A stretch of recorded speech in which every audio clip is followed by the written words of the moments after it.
Right. So the focus will be on agents on prediction markets, but in the end, I will give an outlook and make this bold claim that we are very few years away from essentially creating a new form of life. But first, let's start with the things that are real already today.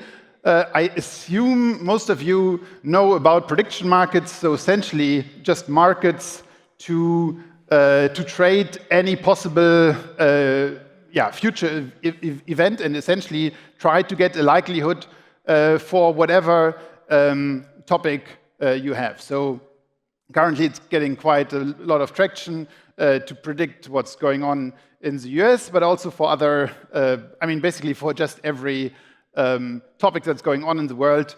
You can have a market and basically say you create two outcomes. So will this happen, yes or no? And then you create two digital assets, a yes token and a no token. And the yes token will eventually pay out $1 if the event happens, and 0 if it doesn't. And the no token pays out $1 if it does not happen, and 0 if it does happen. And then you just trade those tokens. And the price of the assets essentially gives you a percentage of how likely that is. And now we are going to look of how AI agents can already participate in those markets. And I have here slides for an agent making a prediction on the market we just saw. But I think to make it just a little bit more fun, I can do a live demo. And I just want to have a random question about the future, a random binary question about the future from the audience. Can someone help me out with that? Just any question about anything that's happening in the next months, this year. Will China invade Taiwan? All right.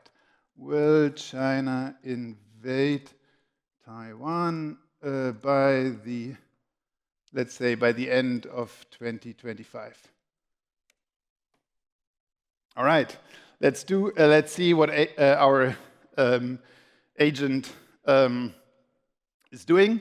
So it will first start to verify the question. So it says, what is this about? Okay, China, what is the action? Invade Taiwan. By what time frame? And it's satisfied with the question. So it says, this is a decision that is a binary question, and it is answerable with yes or no. All right, let's do it. All right, so it started by evaluating the question, and then it went on to generate queries to essentially gather information to be able to answer this question. So a bunch of questions, China military strategy, relations, and so on and so on. Then it started to rank those and re-rank those queries and figure out which are the most important one. And then it started to do web search. And it came up with all those links here. What is this? Kind of analysis, serving experts, diplomat, China power, and so on and so on. And it started to scrape the content of those 13 websites it found. And eventually it went on, got more, and eventually it prepared a report on the topic and said here, will China invade Taiwan? Introducing the question of whether China will invade Taiwan is based complex political, military, economic factors, blah, blah, blah, background, relationships ranging back to 1949, and so on, and so on, and so on, and so on, and so on. And eventually it comes to a conclusion, cannot be entirely ruled out, but several factors making it less probable, cost, and so on, and so on. And then it comes, and finally it says P, yes, 0.2. So kind of the agent here says 20% likelihood. There's your answer. We don't have enough time for that. Then we won't make it through the presentation. There's lots of stuff coming on. So this was the same thing for monkeypox by the end of August. So we have agents that are doing that. And we have them already running on chain and actually trading actively on markets. And the part I just showed you is in this slide just this, what we here call the AI mech tool. That's basically just the tool to get the probability. But to actually trade on the market, we have an agent that, of course, does things around it. So first, it looks at the prediction market and sees, okay, what markets do actually exist. Then it picks one market and calls this mech, this tool we just saw, to get a probability. And then, based on the probability, it decides, okay, should I trade this market? So if the probability says 20%, like in the Taiwan case, and the market would say it's 30%, well, then it would trade on no, because it thinks it's less likely. If the market would just say it's 10%, but its own estimate it's 20%, then it would bet yes, because it thinks with 10% the market is underestimating the likelihood. So those markets are running, those agents are running for a while on chain. In fact, there are hundreds of agents now together trading on those markets. And the agents, they use different strategies. They have their own funding. They basically, each agent has a couple of dollars that they can use to participate in the market. And of course, they also need to consider things of how much should I bet. So if I bet all my money on one market, I can immediately, of course, it can turn out to be wrong. And then basically the agent is out of the game or kind of died. So it needs to consider, how much to bet and on what markets, how often to do this research, because that costs money. So, but now we want to get further and further and further. So, nice. Okay, it seems like agents are already capable to do predictions and actually do them or successfully enough that the predictions are good enough that they can actually make some money on the market with those predictions. Can we go further? And in theory,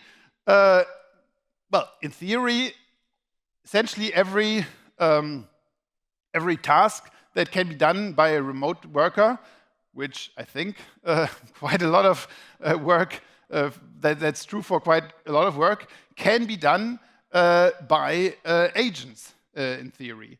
And those agents also exist that kind of basically just allow you to give them any task. They are still quite early, but they do exist. So here you can say, write a blog post about AutoGPT versus ChatGPT, and this is essentially using AutoGPT. So this agent that then starts to run through a loop, run through the steps it needs to do, similar to what we just saw for making the prediction, but for basically any task. And then it will produce a blog post or like that. Again, how good that is still, that is certainly still early, and I can show you, first some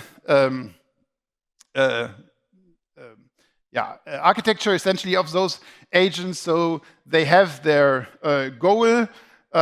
In the first case, predict the likelihood of Taiwan, China. In the second case, write this blog post. Then they have a bunch of abilities like generating queries, actually kind of Googling, opening websites, scraping the content, and so on. And they have prior knowledge. And basically, they create then this loop of saying, okay, I have this goal, I have this list of abilities. What should I do first? Okay, I do the action.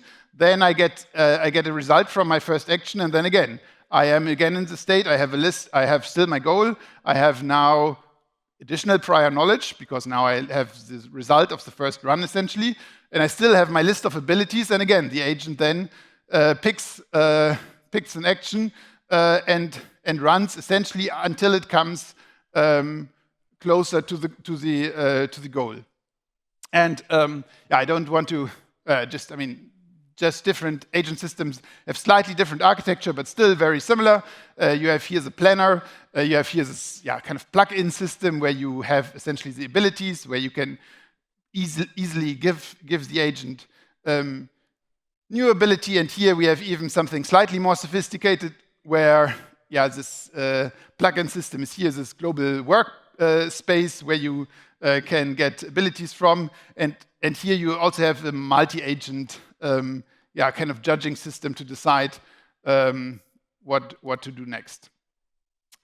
Just to give you a sense of how good those agents, those generalistic agents that are supposed to do more or less any task, how good they actually are. There is a benchmark for those AI general tasks. And in this benchmark, you find tasks like this of the authors of this paper. So apparently this paper has many authors. What was the title of the first paper authored by the one that had authored prior papers? So you need to then find, okay, what was the author that has many authors, but only one had prior papers? Okay, who was that? And then what was the title of the first paper?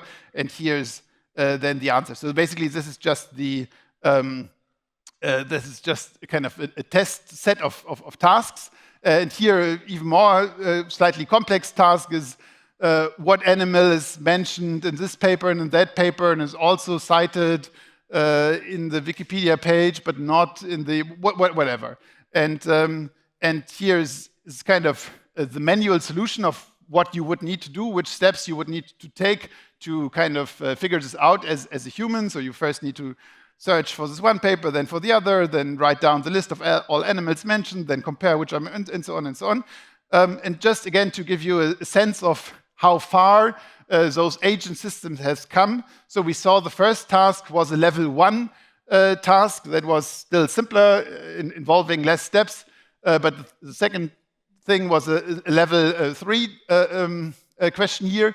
And we see the best agents can already solve 50% roughly of the level 1 tasks here. And a little bit more, 15 to 20% or 18% here of the level 3 tasks. And that had made rapid progress. So when this Gaia test set was published, end of 2023, so last year, essentially no agent would exist that could solve any of the level 3 tests, and now they already at least solve 20%. So again, looking a little bit, I mentioned it before, looking into the code of those agents. So they have their list of actions that they can do. They can tell something to the user, read a file, write a file, run Python code, search online, extract information, and then essentially each of those things is a short program.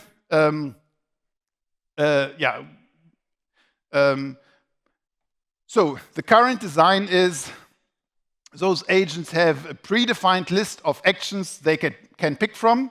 And actually to run them, they need a bunch of API keys to then be able to use various services to perform those actions. And essentially that is the form of payment they are using.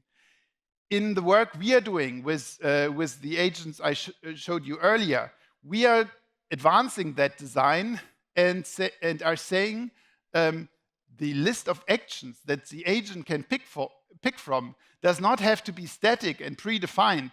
It can be loaded at runtime dynamically from a blockchain, and this is what we call the MEC. So kind of this tool that would give you a probability for event was one MEC, one piece an agent could use. So there's this huge list of tools that it can pick from to complete its task. And the second very important thing, the agent, if it runs on the blockchain, can actually have its own resources. So you can give it a couple of dollars, and essentially then it loads this list of actions it can pick from the chain, essentially. And each action has a tiny cost associated to it. So in our example, this kind of doing this Taiwan research work, if you remember, they said it cost 4 cents. So that essentially this work you saw live here had a cost of 4 cents. So as an agent, you now need to decide, okay, I want to achieve this goal, I have this budget, and here's a list of things I could do, but this costs 4 cents, and this costs 2 cents, and this costs 5 cents, and then I basically need to be mindful about, resource planning. And this is basically then the outlook I want to give you, that I would make the bold claim that by the end of, or by, I would say, 2030, so in the next 5-6 years, we will see those agents evolve into a new form of life. And let's go to a somewhat systematic definition of life. So, of course, there's the very kind of biology-focused, there are some biology-focused definitions of life, but there's, of course, also a more systematic definition that kind of lists those 6 elements. So first, to say something is a form of life, it needs to be, the thing in itself needs to have autonomy. And here, I would argue that only blockchains essentially make it possible for this new life form to emerge, because the blockchain removes itself as actor. So if you run a system on a regular computer, I would say you don't have this autonomy, because you are kind of bound to that computer, whoever controls this computer. If this computer is shut down, well, you don't exist anymore. So I wouldn't say you have this autonomy. If you run, or kind of quote unquote live on a blockchain, where the blockchain is meant to be this kind of neutral and censorship resistant and kind of just ultra reliable infrastructure, I would say then the blockchain itself has so little agency that it is possible to have agency on top of that. So the system needs to be self-organizing, and it is. So it can plan for itself. It needs to have adaptive behavior, and we are already seeing this. So we have our agents that have now done, in some cases, hundreds of predictions. So they over 100 times or hundreds of times run through the cycle of paying some cents to make this research work, and then make a decision: should I quote unquote bet on it or not? And then eventually it knows, kind of then weeks or months later, it knows whether this prediction was successful. So now those agents can essentially look at their own log files of their hundreds of iterations and essentially get insights from that, and essentially say, okay, apparently it was never for me profitable to do those kind of predictions, but those were profitable. So it can then use that new knowledge essentially to kind of going further, use that. Information processing, obviously, we have seen this. So the next thing is reproduction and replication. And in this concept of an agent having funds, it kind of can reproduce by saying, I'm spawning a new agent, and I'm giving it some funds, and I'm giving it its own strategy, or I'm starting it, I'm potentially giving it even a subtask, and say, okay, please, you have your autonomy, do those things, but maybe pay me something back, or do those things for me. But there might be strategic advantage in saying, you still have your own autonomy, and you first need to care about kind of your own survival. So in that form, those agents will kind of reproduce, and there will be a kind of Darwinistic kind of system where you only survive if you can adapt to your surrounding and kind of make money. yeah, and this is similar to number 6. So, as an outlook, I want to say that I am quite excited about that, but also quite scared about that. So just a few, kind of more lightweight or kind of more lighter comment is it will certainly be interesting at what point those agents will actually start to do more complex tasks where they might even start to employ humans. So basically say, okay, I want to do this larger thing, but for that thing, a human that could do that better, so I'm paying them $100 to do that thing. So that will certainly be in a big moment when that happens. But then maybe also talking about Eric Schmidt, former Google CEO, who is also quite excited about agents or maybe also scared. And he said in this talk, okay, those agents, they are exciting, but once they start to talk to each other in a language we don't understand, we should really shut them down, because then this is too dangerous. And I'm very afraid that this might not be feasible then anymore, because essentially in the blockchain world, since the last 10 years, we have put a lot of effort for also back then, or I still think for very good reasons, to create censorship-resistant systems that you simply cannot pull the plug. So I'm afraid that kind of shutting those agents down might not be possible. And here kind of just a thought of how they potentially might find an easy way to earn money on the top. So again, of course, lots of speculation here still, but I do think AI agents will play a big role in the coming years. Thank you.